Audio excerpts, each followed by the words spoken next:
Hare Krishna, welcome back, y'all. 2 streams in a row, 2 days in a row. Happy to do this. I'm trying this stream with my window open and no light on inside. That's why half of my face is lit here. And I turned on audio noise cancellation, which I've never tried before on StreamYard. So hopefully that'll be fine. And I, for time purposes, have not taken any notes on the next verses. I just know how many verses we're going to do. It's chapter 7, verse 20 through 23.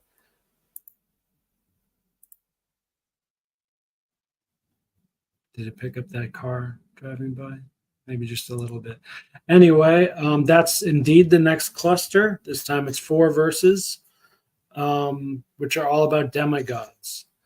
And you can probably, well, let's just cut to the end of the chase. You know what's going to happen. The last verse, Krishna's going to say, well, for those who are bored or tired of the demigods, they'll eventually wake up and surrender to me, and then they'll have a much better time living on my planet, yada, yada.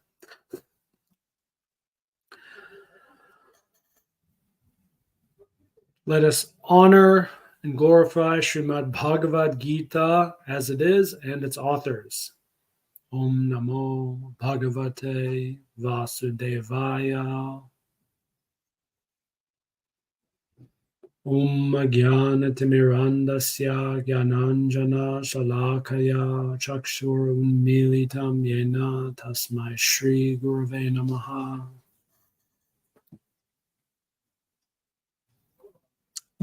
Before we start, I did look up what does CF mean.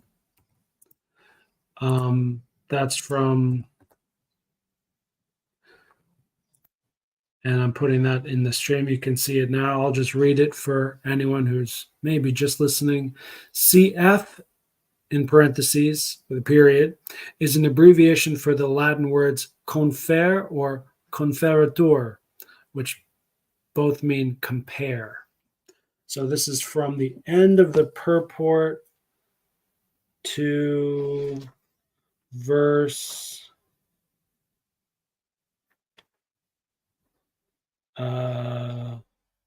19, where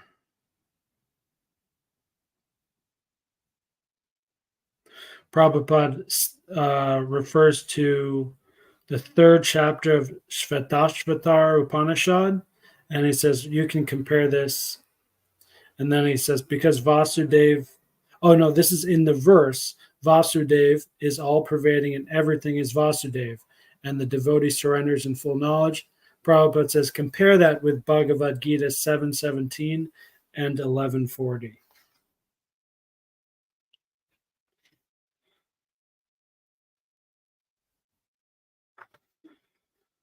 Which I'm still not really sure about. I mean, in a general sense, it's easy to see how they're compared because there's a similar general theme, but in particular, in detail, I'm not actually sure what Prabhupada means. If he means just that Shvetashvatar verse compared with the Bhagavad Gita verses, or this verse in general, 7:19, compare that with the other ones. And it could be, I'm guessing it's a very advanced Sanskrit reference. That's my guess. Anyway, that's enough of that. Let's now read chapter 7, verse 20. Those whose minds are distorted by material desires surrender unto demigods and follow the particular rules and regulations of worship according to their own natures.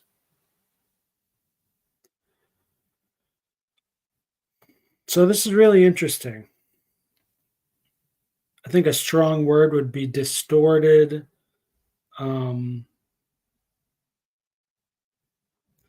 Minds are distorted by material desires.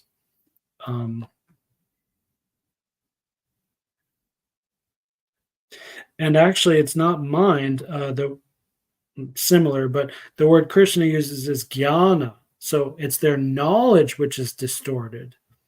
Um, that actually makes more sense um, than minds are distorted.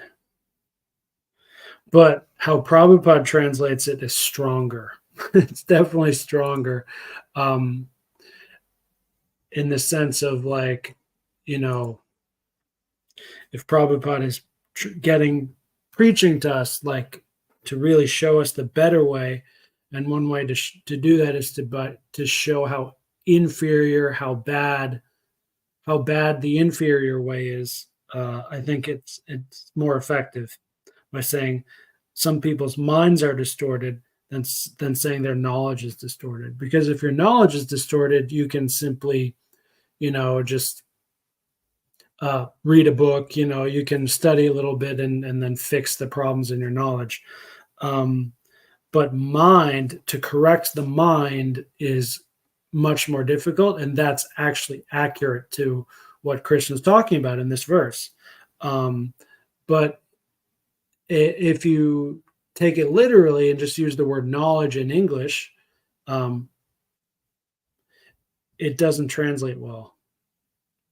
Because jnana, that particular word for knowledge, how Krishna is using it here, is not mundane knowledge. And in English, we don't have words for like jnana, veda, vidya, buddhi. We don't have all these different words for different kinds of knowledge. We're just not that advanced in knowledge, I guess, or epistemology, really. We are quite advanced in material knowledge, of course. There's biology, psychology, and so on. But epistemology, which is kind of like what is meta knowledge, English as a language is very retarded. We just have one word. We don't even have other words for it. What to speak of a science delineating the differences between those words, which is exactly what you have in Sanskrit. Disclaimer for our native English speaking listeners: when I say retarded, obviously I don't mean that in a derogatory way to talk about people who have mental illnesses. I'm talking about normal people who are very stupid and slow. Retarded literally just means slow. And in this case, the English language in general is retarded. It's literally slow. It's too slow to pick up to the fact that there are fundamentally different kinds of knowledge and that it's important to have different terms for that in your language. English in general is just too slow to pick up on this like very fundamental, important aspect of reality. So I think retarded is a good word for that. There's other good words too, like degraded, depraved, foolish. Foolish is probably the best word. Or ignorant. Ignorant is actually even better than that because many English speakers are not nescient of the fact that there's different kinds of knowledge, but we are deliberately ignorant. We are willfully ignorant of that and would rather just assume that we're good enough. We don't need to worry about that. Let's just focus on the details of knowledge. This black tea versus the white tea, da da da da da. No, that's stupid. But that's part of the culture, and that's why it's reflected in the language. Okay. This may not be a short stream. I guess maybe it's just because it's in the morning time. I'm ready to go.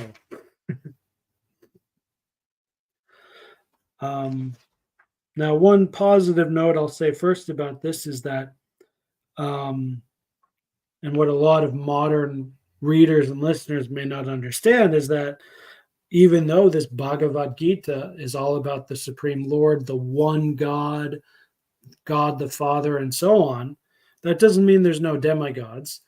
And the demigods are not just like, up there in the sky, or I don't know what, they're real living gods, just like God is a real living God. So, and they have their own rules and regulations, just like God himself, Krishna does. He tells you exactly, what things you should follow for your own benefit and what things you should not follow.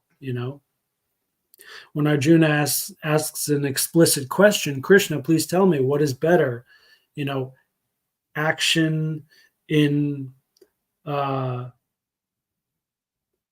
does he say? He's like, action as devotion to you or renouncing action altogether. And then Krishna will tell you explicitly, it is better to continue your actions as a service than to renounce all actions.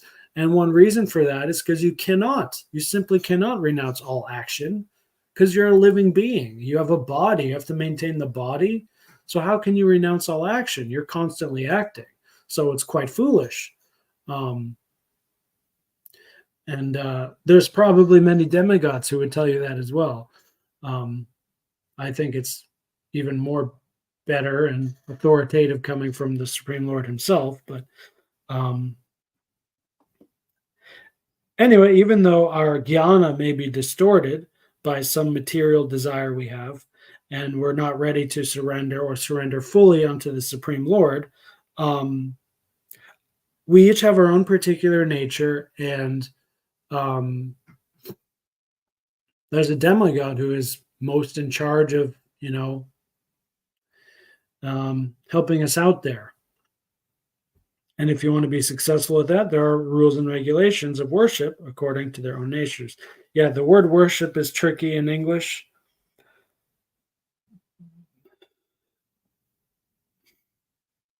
As expected. Yep, that's in the Sanskrit. It's asta. Astaya. Astaya means following.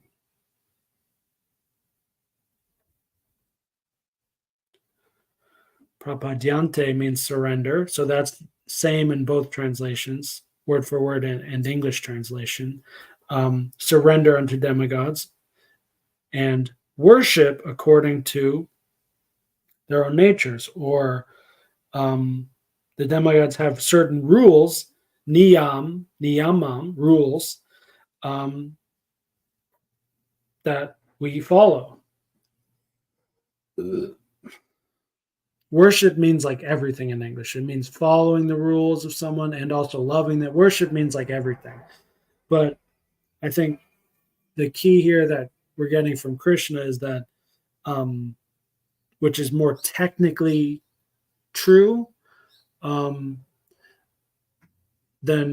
Prabhupada's English translation is giving us exactly what that is, an English translation. So for the modern English-speaking reader, if you just say following, it's not strong enough to match what Krishna is really saying. But when you understand what Krishna is really saying, then you can, just read exactly what Krishna is saying, and it makes sense. And then Prabhupada's translation also makes sense. So it depends where you're at. I'm at the place now where I'm happy to do both. I love just going back and forth, and quite often skipping the purports. That's where I'm at. But I can do all three as well. But it's a kind of glorifying when I do skip a lot of the purport, because what I'm indicating is that the verse and translation is enough. It is satisfactory. It is complete. It is sufficient. And the purport is a bonus, a lovely bonus. Doesn't mean not icing on a cake bonus, because a kind of a cake should have icing. I don't know. Those stupid analogies.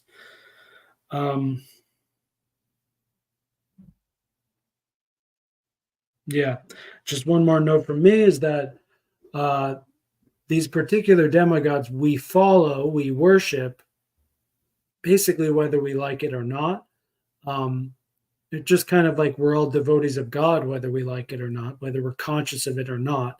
So sometimes it'll help to just understand what the particular rules and regulations are of doing that. All right, let's check out the purport.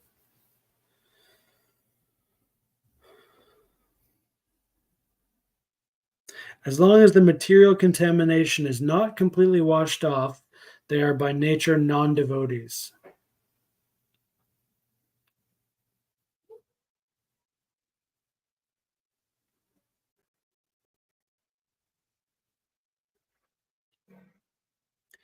And in the Bhagavatam, of course, it'll say, no matter who you are, just surrender to Vasudeva and worship him, because that's also what Krishna says in the Bhagavad Gita many times.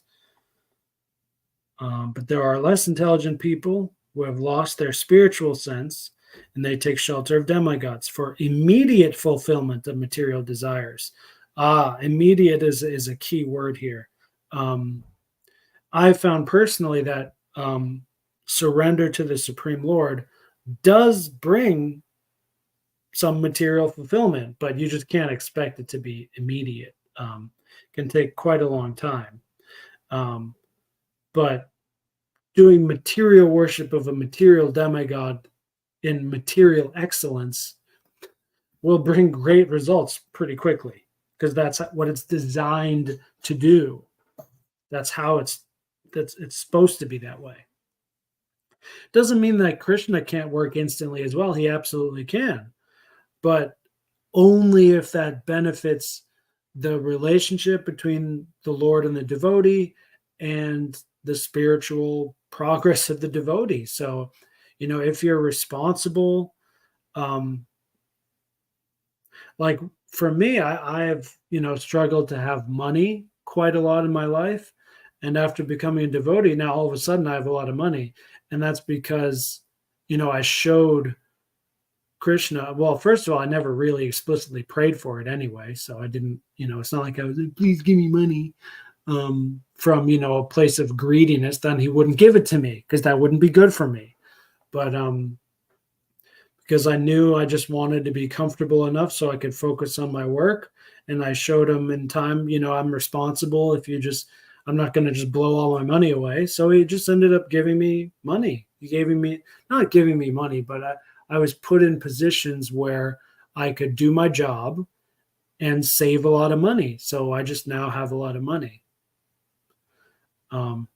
Yeah, I don't even actually see it as Krishna giving me money or even Lakshmi giving me money. It's more that, I prayed to have work, to have meaningful work, and just be comfortable and just continue to do my work. And that's what I've been granted, because it is good for my spiritual life, I think. Maybe it's not the best. I'm not playing the pure devotee role these days, but I'm getting a nest egg for myself. So if I'm still alive 20, 30, 40 years from now, then I can retire comfortably and then really dig deep on the pure devotee role later in life. Vanaprastha. That's what I'm kind of not even planning on. It just seems like that's the natural way things are happening. Oh man, I'm just remembering it. There's only like one Vanaprastha in my whole life. I remember meeting an official Vanaprastha. I met in Bali. He's such a sweet man, and I instantly saw myself in him and was like jealous, like righteously jealous of how happy he is there, and he's doing a good service too. He's like an uncle. He's like a wisdom leader there, but at the same, and he does service, but at the same time, he like doesn't have to do Grihasta things or whatever. I don't know. But he did have a wife and kid. And I don't know if I'll have that to leave behind. It's easier if you don't have to figure that out, I guess. Okay, we got to keep going here.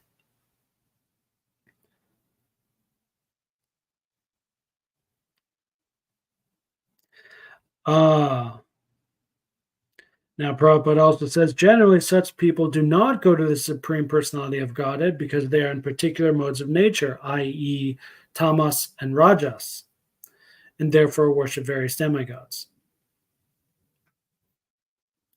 These worshippers are motivated by small desires and do not know how to reach the supreme goal. But a devotee of the Lord is not misguided.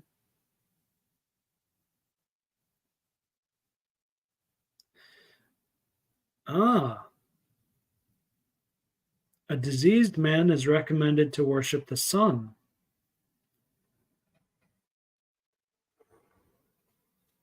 Interesting.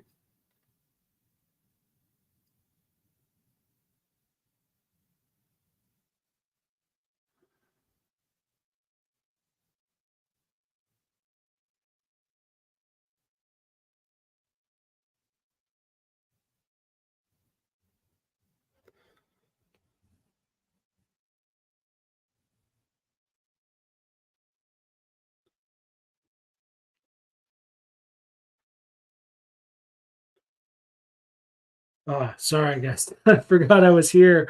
Oh my God. I literally just was worshiping the sun. I feel a little I feel diseased enough where I should worship the sun. Uh,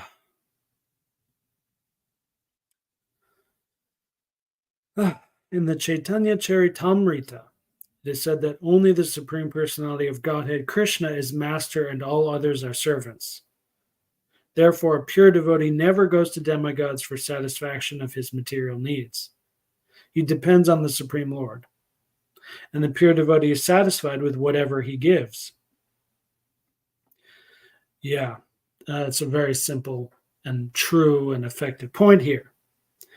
Um, First of all, if you have material needs and you're actually a devotee or depending on the Lord, it's like, who cares? Like, they're not, those material needs you have are not that, they're material. They're not that important. If, if you're, if you have a good relationship with Krishna and you're blissed out, man, if you're really blissed the F out and you can't find a meal today, then you don't have a meal today. You'll just fast and you'll be fine with that. Like, or if you're not that comfortable in your living area, like, come on. I know I'm sounding kind of like maybe a bit too masculine about it, kind of like, oh, be a man, like, but I don't mean it in that sense. It's more like higher taste, higher bliss, higher desire. Once you have those things, yes, you still may have some material needs, and but they're not that strong. There's not a passion for them, so it's just naturally easier to tolerate whatever material. What's the nice word? Unfavorable circumstances you're in until you get a better circumstance.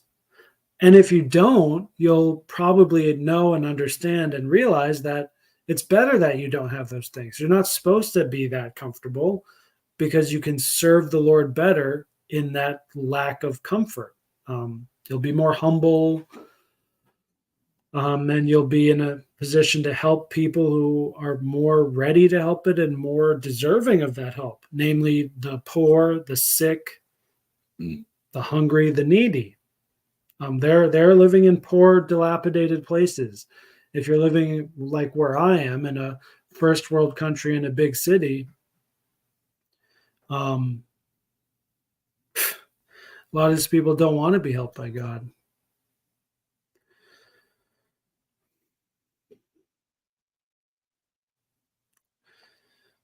But yeah, I'm studying the Christian's way of doing it.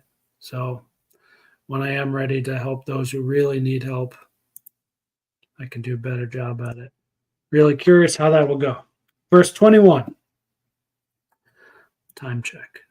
24 minutes. Jeez. Verse 21. I am in everyone's heart as the super soul. As soon as one desires to worship the demigods, I make his faith steady so that he can devote himself to some particular deity. This is really interesting.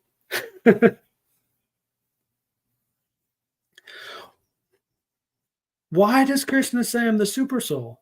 I don't actually see that connection.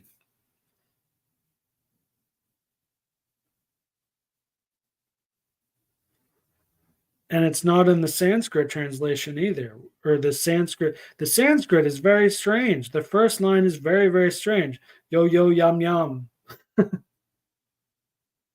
That, which.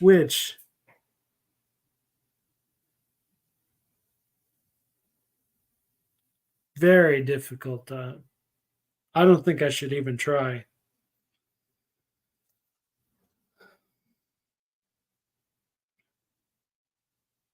Okay, so what's new in this verse compared to the last verse? Because there's a lot in similar. There's a lot that's similar.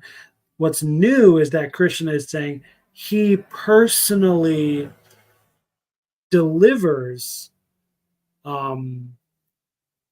people to various demigods and give them the faith, the rules, whatever they need to succeed there.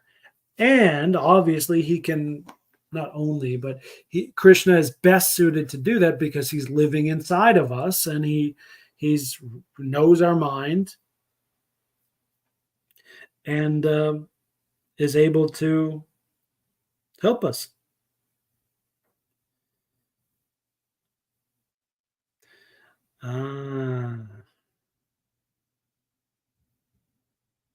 Interesting.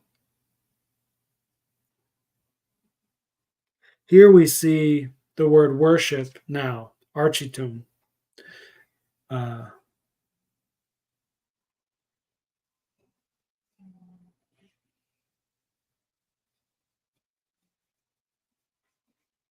Tasya, tasya. Of that, of that.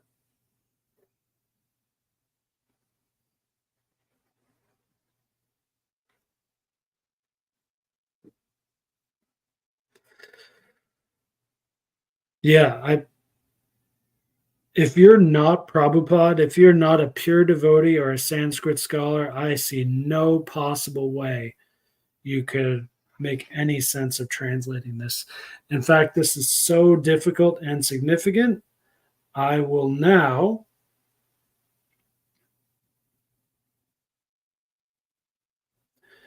check out what Hridayananda Das Goswami Maharaj said about this in his literal translation to Bhagavad Gita, which I have here on my phone, fortunately.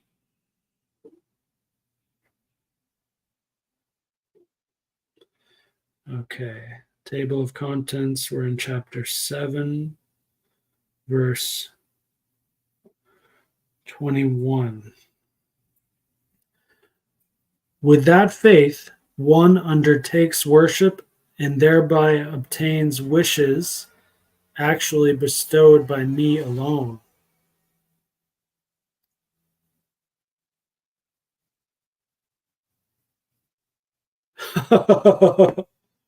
This is so awesome. We have 3 totally different translations. Once again, Prabhupada's is obviously the best, to actually have some understanding of this. But it's really from this translation we see that, once again, as I just said before, what's the key? What is the really unique addition with verse 21 that we don't have in verse 20 is that whatever relationship someone has with the demigod, that comes from Krishna, actually. Even though they worship a certain demigod, according to those demigods' rules, that is sanctified. That is not sanctified. That is chauffeured or brought about by Krishna alone. Verse 20 is, whoever wishes to worship whatever form, faithfully devoted, to each I bestow unmoving faith.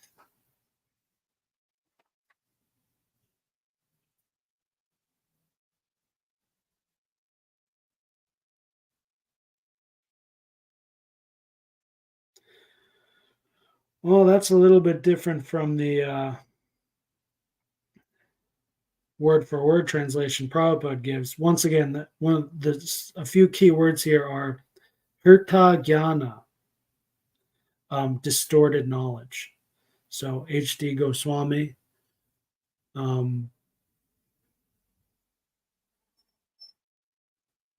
does not mention that, but he does mention the main thing, the main point of this, which is that whatever form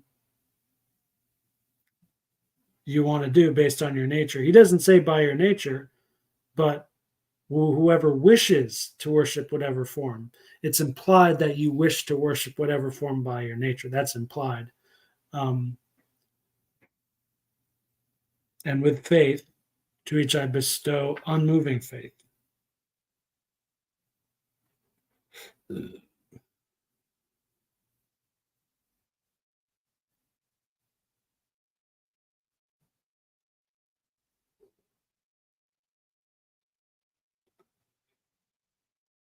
Oh, I think I got the numbers wrong.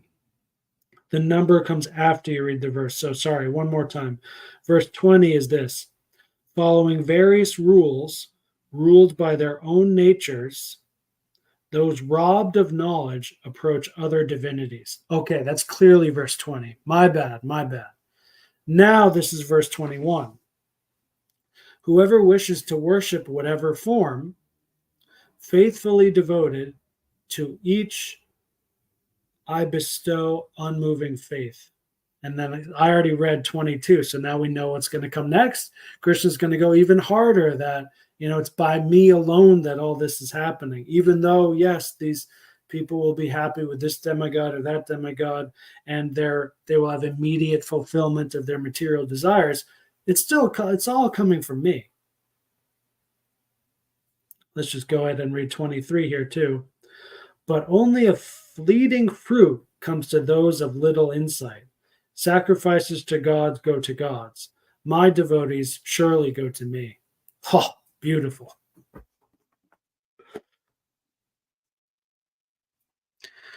One benefit of H.D. Goswami's translation is you can read the whole thing back to back very quickly. It's more difficult to read, certainly. It's far more difficult to read. But if you're ready for it, you can just read out a whole chapter in no time. Okay, good. We're only 32 minutes in.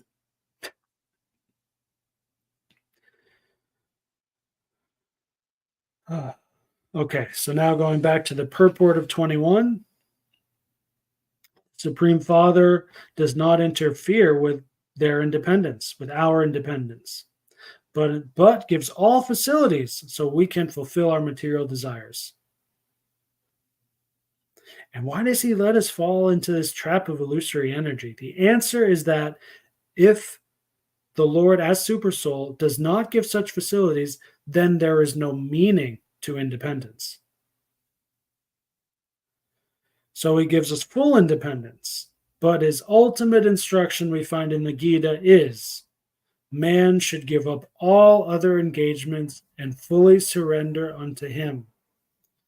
That will make man happy. 1866 is, I believe, what Prabhupada is. If there was one verse he might be referring to, it's probably that one, 1866. Let's hear H.D. Goswami's translation of that one. How about that? Oh, shit. Okay. 1866. Giving up all dharmas, come to me alone for shelter. I shall free you from all evils. Do not worry.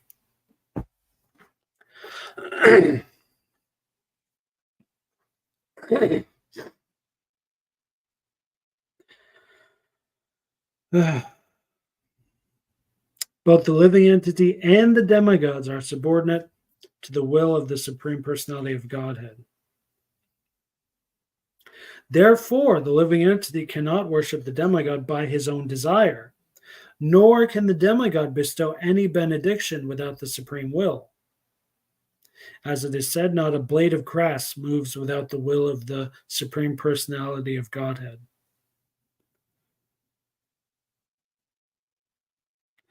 Here's an example. A diseased person is recommended to worship the sun god. It's mentioned last verse.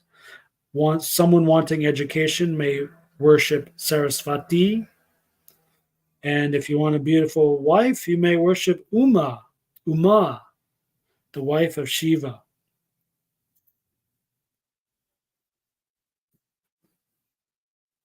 I want a good wife.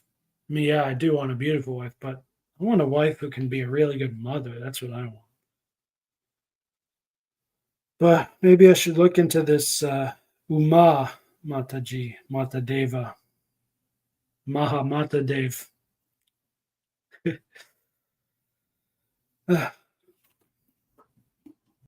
And because a particular living entity wants to enjoy a particular material facility, the Lord inspires him with a strong desire to achieve that benediction from that particular demigod.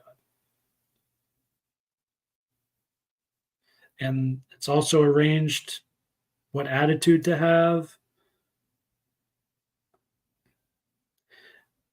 And this is interesting. This is one thing you can, I think, get from this purport that is hard to get elsewhere, including the verse. The demigods cannot infuse the living entities with such an affinity, but because he is the supreme Lord or the super soul who is present in the heart of all living entities, Krishna gives impetus to man to worship certain demigods. This reminds me of the midi-chlorians and the Wills, Wills from Star Wars. I just saw a long video about that yesterday. It really matches our theology perfect. In fact, I've thought for years, if I meet a totally secular, totally modern atheistic person and they say, what is my religion? What is my theology, especially? I could just say Star Wars, and that would be close enough to true. Exception being that the Force is not the end. So there is a Brahma Jyoti, and there is a, like midi-chlorians are kind of like the super soul. So it's close, but actually there is a Supreme Lord who's an actual person who is higher and smaller and so on beyond that. But for daily life, for most of the time, this, the world of Star Wars is the theology I live in. Different words, same concepts.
Oh, sorry, I went somewhere else again. But this is why I like doing this with no viewers. I don't feel bad if I space out. Okay. I was reading for a while, but I was also spacing out. The demigods are actually different parts of the universal body of the Supreme Lord. Therefore, they have no independence.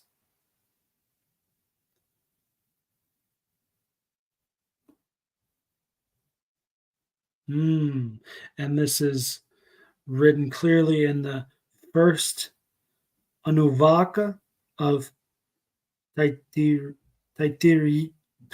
Sanskrit is hard, man. Taitiriya Upanishad.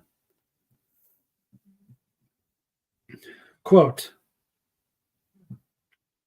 the Supreme Personality of Godhead as Supersoul is also present within the heart of the demigod. Therefore, he arranges through the demigod to fulfill the desire of the living entity. But both the demigod and the living entity are dependent on the supreme will. They are not independent, unquote. All right, let's move on to 22. Just two more verses, and we'll get out of your hair here. Endowed with such a faith, he seeks favors of a particular demigod and obtains his desires. But in actuality, these benefits are bestowed by me alone. We've already kind of talked about this in the purport. Um, that's another reason that the purports are great in this Bhagavad Gita, and they're much more existent, much more thorough than H.D. Goswami's translation, and also Garuda Ji's translation. These are all different Gitas in slightly different ways, but Prabhupada's Bhagavad Gita is not only the Bhagavad Gita as it is the complete Bhagavad Gita. There is no other Bhagavad Gita that is required. Although if you want to go more into the literal translation, more into the Sanskrit, yeah, you can, look at other translations and so on.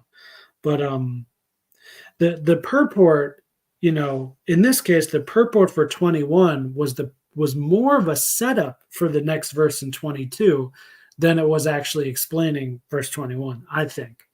So this is designed so that, for the complete beginner, which was me when I first read the Gita, I read every single verse and every single purport back to back, page one, cover to cover to the end. And it's perfect for that. It's designed absolutely perfect for that. And at the same time, if you're an advanced reader, if you've already read it a bunch of times and you want to read just the verses, you can read just the verses. If you want to read just the word for word, just the literal translation, you can do that too. You can absolutely do that too. But you're going to be skipping a bunch of, turning the pages a lot and kind of skipping, and then the grammar makes no sense. So if you really just want the literal Sanskrit translation, then you're actually probably better off with the H.D. Goswami translation. Until you get to a point where you go, huh, what does that mean? And then you go back here.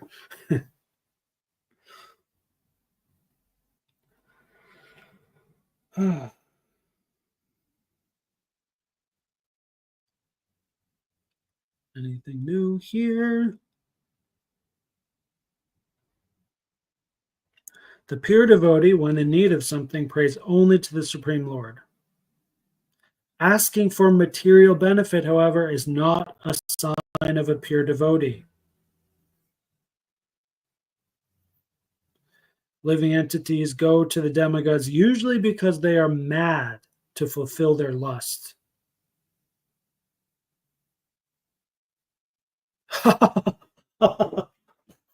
This happens when something undue is desired by the jiva and the Lord himself does not fulfill the desire.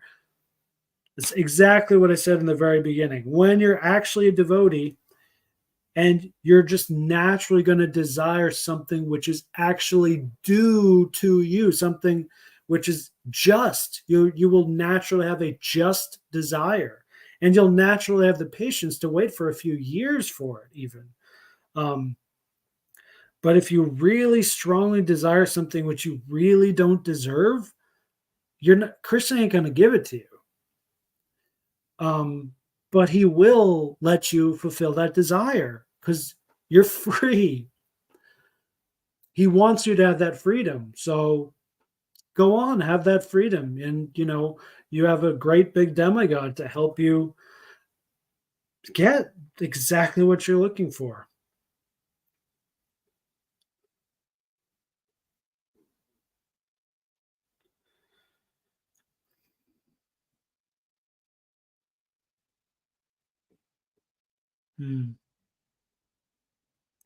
For the living entity who desires to return to Godhead, material desires are impediments. A pure devotee of the Lord is therefore not awarded the material benefits desired by less intelligent living entities who prefer to worship demigods of the material world rather than engage in devotional service of the Supreme Lord.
Sorry, guys, I'm somewhere else again.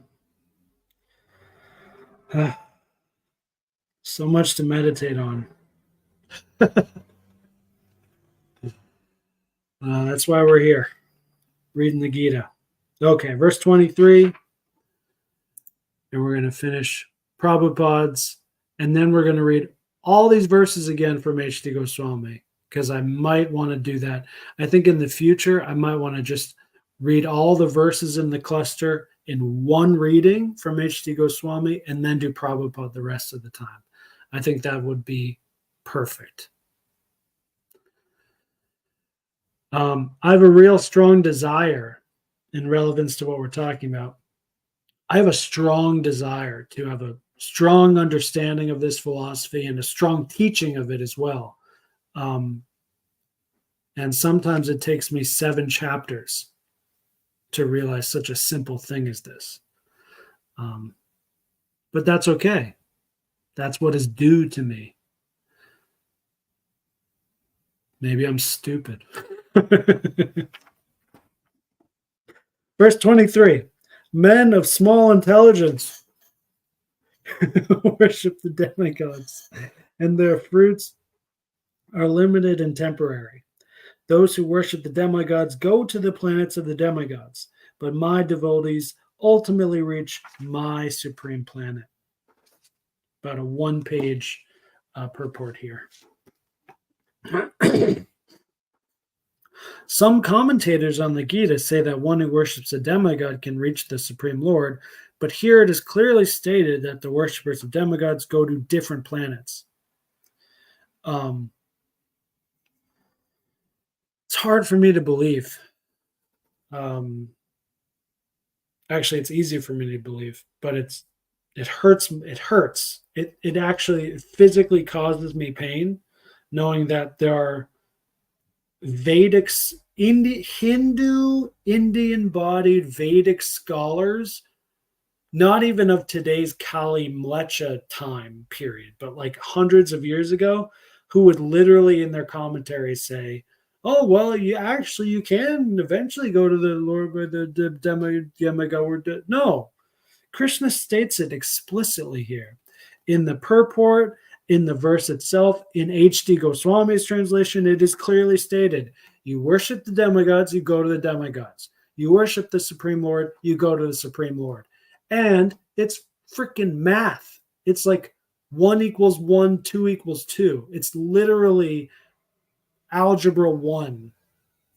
Any middle schooler, high schooler can understand this. It's not complicated.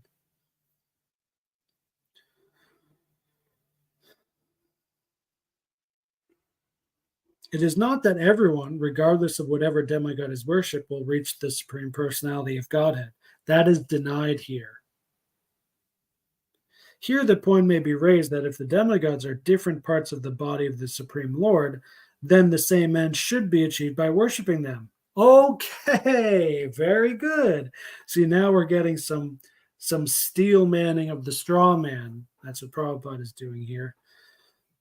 I hope I did those words right. I don't care. I'm not good at English. However, worshippers of the demigods are less intelligent because they don't know to what part of the body food must be supplied. Some of them are so foolish that they claim that there are many parts and many ways to supply food. This isn't very sanguine.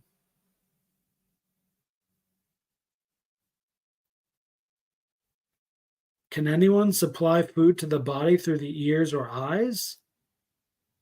They do not know that these demigods are different parts of the universal body of the Lord, and in their ignorance, they believe that each and every demigod is a separate god and is a competitor of the Supreme Lord. Me too. I still sometimes stupidly think that. This is why regular reading of the Gita is essential. It's just totally natural too, because the demigods, they are persons.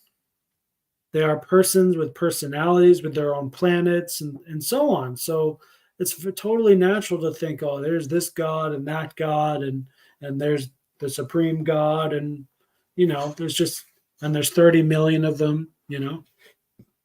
It's easy to think that. And that's true. But it's also true in the transcendental sense, in the sense of absolute truth, that um, the demigods are just different parts of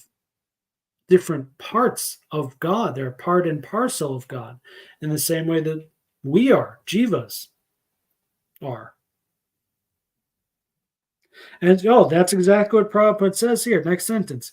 Not only are demigods parts of the Supreme Lord, but ordinary living entities are also. Yeah, brahmanas are heads, kshatriyas are arms, etc. All serve different functions.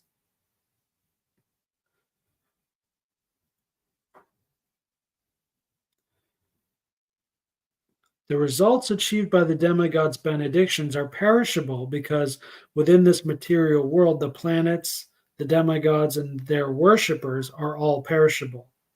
Therefore, it is clearly stated in this verse that all results achieved by worshiping demigods are perishable, and such worship is performed by less intelligent beings.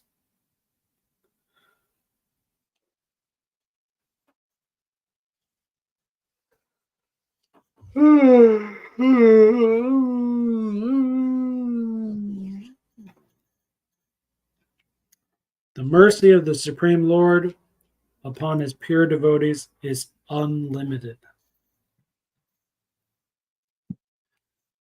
And then in the next cluster of verses, it looks like Krishna's going to talk about precise details of what that actually means, that Krishna is unlimited and all merciful, whatever, and so on. Okay, now we're going to read again chapter 7, verse 20 through 23, all in one go, as literally translated by H.D. Goswami. 20.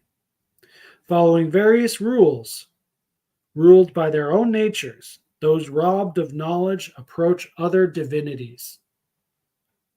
21.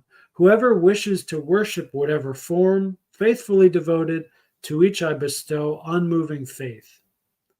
With that faith, one undertakes worship and thereby obtains wishes actually bestowed by me alone. But only a fleeting fruit comes to those of little insight. Sacrifices to gods go to gods. My devotees surely go to me. All right, so I said 20 and 21, and then I gave up on saying the numbers because it takes away from the rhythm of it. And it's so short. All four of those verses you can read as if it's like one or two verses as translated by Prabhupada, which is deliberately stretched out into more words because that's how English works. English is a very wordy language. Sanskrit, Chinese, other languages are very dense by their nature. Ancient Greek, I think, was like this too. Anyway, that's it. Sorry that took an hour, but less than an hour, technically, by 4 minutes. See you next week. Hare Krishna, Jai Srila Prabhupada, Jai